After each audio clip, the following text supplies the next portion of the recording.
What's up, everybody? Welcome back to the channel. This here is Legitical Response. I cover political news, and folks, just to let you guys know where we currently are sitting in this country, check this out. This blew my freaking mind.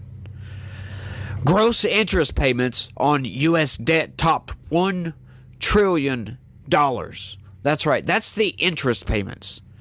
Okay, now we talk about this all the time. I cannot stand, and I find it mind-boggling as to, okay, hang on, you get the federal government, you get the president and the budget office, and they put all these budgets together, and you got all these appropriations bills that need to be passed, right? And it gets to Congress, and they look at it, and it's 1.7 freaking trillion dollars more than what they take in. 1.7 trillion with a T in the red. And they look at this and be like, okay, let's do it. Let's sign off on it. Let's put it to a vote. How, in good conscience, can they put this to a vote? How, in good conscience, can just not putting it to a vote, not just that, actually voting for this to destroy the country? And that's what I mean when I say they are destroying the country. And it's not just Congress, folks. They don't write up the budgets, but they do pass the budgets. So they bear at least half of the responsibility. Because if they were actually responsible adults, when the Speaker of the House got the budget and it was any amount over the revenue, in other words, any amount in the red, any kind of deficit spending, what they should do is immediately, don't even show anybody, take it, send it back, and tell them, look, revise your budget. We don't make this much money. We can't spend this much money. Revise your budget. That's what you should do. But instead, what do? Let's put it to a vote, folks. And now we get $35 trillion in debt with an interest payment of $1.01 trillion. Folks, Congress is destroying the country.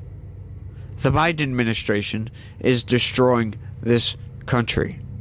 Slowly but surely, destroying this country. Let's get into it. The federal government has paid north of $1 trillion in gross interest payments on its debt for fiscal 2024 as the national debt continues to climb. The Treasury Department said in a recent statement that the U.S. paid about $1.05 trillion in gross interest on Treasury debt securities in the current fiscal year. I'm sorry, I must have gotten some old information. That must have been an old number, 1.01. I apologize, it's 1.05. The figure is estimated to reach roughly $1.16 trillion in the 12-month period ending September 30th. So that's coming up pretty soon. That's the end of the fiscal year. Yeah, I don't know why they do that. Fiscal year start in October and end in September, last day of September, which is weird to me. But hey, that's how they do it. Doesn't really matter, does it? Doesn't really matter, because that's not going to change the national debt. It's not going to change how the bills are signed. It's not going to change the fact that they actually sign on for this garbage. It's not going to change a damn thing as to when the fiscal year starts and begins. So I apologize for that small rant. By contrast, the Treasury Department said total outlays for net interest reached $843 billion in fiscal 2024, topping other big-ticket items like national defense, for which outlays have reached $798 billion so far. Outlays were still higher, however, for two other highlighted functions, Social Security and Medicare, which Social Security is about to go insolvent, folks. The Social Security doesn't work. They really need to restructure Social Security. But what's retarded about that is these people don't understand how this system is supposed to work, it seems like. Right? Because currently, the way it is, you have to have 4 people paying into Social Security for every outpayment of Social Security. That's never going to work. You're going to have to constantly increase your population. 3 to 1, constantly, over a generation at least.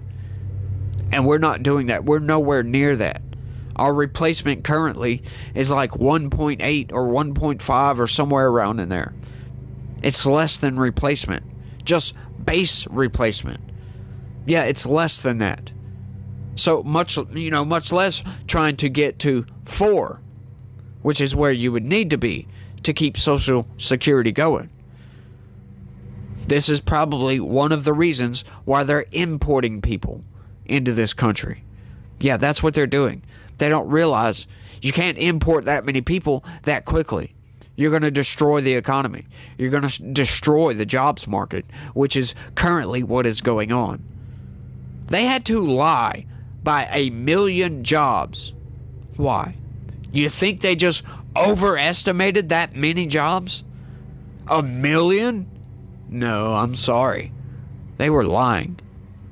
It's artificially inflating the stock markets. That's what they were doing with that. And we're seeing the result currently, by the way. When looking at the interest costs, fiscal hawks typically look at net interest versus gross interest on Treasury Department securities, as the latter also includes intragovernmental payments. However, the $1 trillion mark has gotten attention, and according to CNBC, it marks the first time that gross interest payments have topped the figure, which also marks a 30% jump from the previous year. Okay, so I know a lot of people get out there and they're like, oh, well, Trump added $7 trillion to the national debt. Okay, yeah, sure. Got you on that. We had a global pandemic. Most of all of his spending, and most of that came during that period. Most of that. To keep the economy from absolutely buckling. But, hey, I agree. Maybe we shouldn't have done that. Maybe we should have let the economy buckle a little bit. But a 30% jump in the interest, like, this is mind-blowing. Right? Bidenomics, folks. Bidenomics is going to go down in history, in the history books, as one of the most damaging economic policies in United States history, folks. Yes, it most certainly will. If you have read the news articles that I have read and seen the numbers that I have seen, you would probably agree with me. I bet you most people that pay attention do agree with me on that. That, yeah, Bidenomics is absolute garbage and it's destroying the country. That's what Joe Biden has done. So thank you to those 81 million voters that voted for Joe Biden just because you don't like Donald Trump. Get over it. The Hill has reached out to the Treasury Department for confirmation. The development comes in the backdrop of a heated fight over government funding in Washington ahead of a looming shutdown deadline later this month, which that's about to go through. But guess what? The Senate wants a government shutdown because they don't want to agree to a continuing resolution. This is one of the most insane things. They're trying to shut down the government and blame it on House Republicans. That's what they're trying to do because they wanted to attach the SAVE Act. Because they want some election integrity going on. They don't want all these criminal aliens that the Biden administration has been importing into this country, and not just the criminal aliens, all the asylees, everybody that has come into this country under the Biden administration outside of through the legal process by which you become a citizen. Outside of that, all these people coming into this country, they want these people to vote. That's the only explanation you can give because they are stopping Republicans at every single turn. Like on a state level, they're trying to get these bills across to have proof of citizenship when you register to vote. And Democrats are trying to stop them, calling it voter suppression. That's garbage. That's not suppressing the vote. That's just making the process secure. That's all you're doing. It's like putting a security camera at your hotel or whatever business you own. Gas station. Right. This is their logic, by the way. You know how they got those panic buttons at a gas station? You don't need that, folks. You don't need none of that. You don't need bulletproof glass between you and the cash register. Banks don't need that either. Why? Theft is illegal. And that's what they say. They either tell you it's voter suppression, which is garbage. It's not. It's just making the registration process a little bit more difficult to make it secure. So it's actually not, it doesn't have anything to do with voting itself. But they'll say it's voter suppression, and most people, low IQ people, they'll just buy right into that. Oh yeah, it makes sense, don't it? No, not when you think about it for a second. Think about that for a second. Doesn't make any sense. Doesn't make any sense at all. So then they come out and say, oh, well, it's illegal. That's never stopped us from creating a deterrent or trying to put up some guardrails to try to stop people from committing certain crimes. For God's sakes, that's one of the main reasons we have traffic police, to stop people from speeding, because you never know when you're going to come around a corner and there's going to be a cop sitting there with a radar gun. People still speed all the time anyway, even though they're taking a risk. It's cost-benefit analysis. You know, is there going to be a cop there? Probably not. So they speed anyway. But, you know, everybody gets caught speeding that speed on a constant basis. You know, that speed on habitually, put it that way. House Republicans prepared for a major opening salvo in a budget showdown with Democrats last week, pushing to pass a partisan stopgap measure that would keep the government funded through next year, along with a proof of citizenship voting bill backed by former President Trump that was seen as dead on arrival in the Senate. You love how that's kind of word salad right there, because they say a partisan stopgap measure, right? And that would make you think, oh, well, they said Republicans, but hang on. We've been funding the government through continuing resolution for a while, for a good long while. So what does that mean? Well, that means a continuing resolution pretty much kicks the can down the road. They keep current spending levels, and they just wait 6 months. And, you know, let's do that a little bit later. So those current spending levels were set in place by Nancy Pelosi. So yeah, it is a very partisan stopgap funding measure. It's a Democrat partisan stopgap funding measure, because they're keeping the current funding levels. There hasn't been any cuts to spending since Nancy Pelosi was Speaker of the House. Yes, none whatsoever. And then the corporate press, they have to throw Trump in there somehow. All because Trump backs this thing. Well, you know what? I back it too. But you didn't mention me. Trump has nothing to do with anything that goes on in the House. They do this constantly, right? Like Kamala Harris is constantly blaming the border crisis on Trump, of all people. Oh, because he opposed our border security bill. No, that wasn't border security bill, right? The small section that had anything to do with the border, right? That was a military-industrial complex funding bill that was opposed, by the way, because most of that money went to Ukraine and Israel, the Indo-Pacific. A very small portion went to border security. And guess what, folks? Not even that was border security. Why? Why do you say? They didn't want to pass that bill because it codified illegal immigration up to and including 4,999 people that cross our border illegally. Up to that number and including that number. Oh, we got to stop it at 5,000. But guess what? There was a little bitty plug-in, if you want to call it, in that legislation that gave the President of the United States the option to declare an emergency and shut down the border. The option. Yeah, an option. He doesn't have to do that. Oh, if he wants to allow 30,000 in this week, yeah, go right ahead. If he wants to allow 50,000 in this week, yeah, go right ahead. No emergency here. It just gave them the option to do that. So that would hamstring Donald Trump in his next presidency. That's what that would have done. That's why they didn't want to pass that bill. That's why Trump so vehemently opposed that, because it codified illegal immigration. I am sick and tired of Democrats saying, oh, well, if Trump wouldn't have gotten in the way of our border funding bill, blah, blah, blah, blah, blah. No. Trump didn't get in the way of that, by the way. That's another thing. Trump's not in Congress. He had no say whatsoever. Congress, They're all adults. They could have said, no, Trump, we think this is a good idea. We're going to go ahead and pass this. Trump would have been mad. But, hey, whatever. They could have passed it if they wanted to. But they didn't want to because it was a garbage bill. These people are insane, y'all. The way they twist the narrative on everybody. But that's what I do. I untwist narratives. Try to straighten everything back out because you have to these days.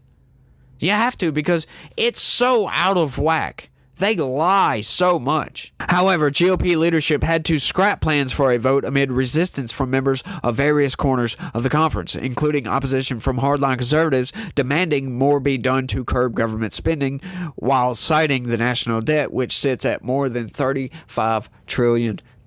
Yes. We need to do something. We cannot continue to keep spending in a 1.7 or any sort of a deficit. Right? Like maybe a little bit of a deficit. Like, okay, so it's government. I was going to say $10, but okay, so it's government. And we're dealing with billions and trillions of dollars here. So, okay, I wouldn't be mad if it was $50,000 deficit spending. I wouldn't be mad at that at all. That wouldn't even be a news story. But it's not. It's $1.7 trillion. That's an insane number. That is an outright insane number. And honestly, I thought there was more to this story. I apologize. That's it. That's all you got. But I've been running long enough to make a video out of. But by God, I'm on fire today. I just did a whole video. If you didn't catch my last video, I had a whole news article. It's a crazy thing. I don't think I've ever done this. I had a news article, but it's so insane. Go check that video out, by the way, just in case, and share this video with anybody and everybody you can. But it was so insane, the story coming out, that I just talked and talked and talked for damn near 30 minutes. Just blah, blah, blah, blah, blah. This is crazy. Because Hillary Clinton comes out and says we need to arrest Russian propagandists, Americans that are saying the same things as Russia. Yes, that's what she said. They need to go to jail. And they talk about Donald Trump wanting to rip up the Constitution. That's the First Amendment. They are the ones that want to rip up the Constitution. That's why they are the ones that are constantly coming after these amendments. They come after the First Amendment. They come after the Second Amendment. What's next? Gonna go after the 14th Amendment? No, I doubt that. I doubt that because you're trying to use that one, huh? Yeah, you want to use that one against Donald Trump. These people are manipulating the American people. That's the one good thing the internet has done. Has given us, the American people, to be the ability. They've given us a tool that we can cut through the lies and cut through the garbage, cut through all the BS of the corporate press and see the government for what they really are. And there's no stopping it now. They're trying to, folks. They're trying to put a curb on mis and disinformation. And who gets to determine that? Like, who polices the mis and disinformation? They do. They're the only authority figures. It's not going to be X, for crying out loud. It's not going to be Truth Social. Yeah, Instagram probably would. Meta probably would. TikTok most certainly does. YouTube does as well. But you can get away with a good bit on YouTube. Right? You'll get shadow banned like I am, but you can still say whatever the hell you want to say as long as it doesn't cross certain lines, as long as you're not inciting violence, which I never do that. I hate violence, to be honest with you. Like me, when I see two people fighting, I try to break it up. I try to stop it because we don't need that. You can't solve anything through violence. I'm sorry. There's always another solution. And I know what you might be thinking. Well, look at the civil rights protests. Yeah. Look at the civil rights protests. Yep. They got a lot done through violence. But you know what? There was another solution. They could have got all that done. It may have taken a little bit longer, but they could have got all that done with no violence. The violence just sped up the process. But it's a good example of what not to do. It's a very good example. Violence does not solve the problem. Ever. Not on a personal level. Not ever. But I think I've rambled on for long enough on this one, y'all. I want y'all to let me know what y'all think about all this down in the comment section. Is it any surprise to you that our interest payments are $1 trillion freaking dollars? $1.05 trillion. That's just an insane number to think about. Y'all let me know what y'all think. That's all I got for this one. I want to thank everybody for watching. And y'all try to have a good day. Stay legitical. Peace.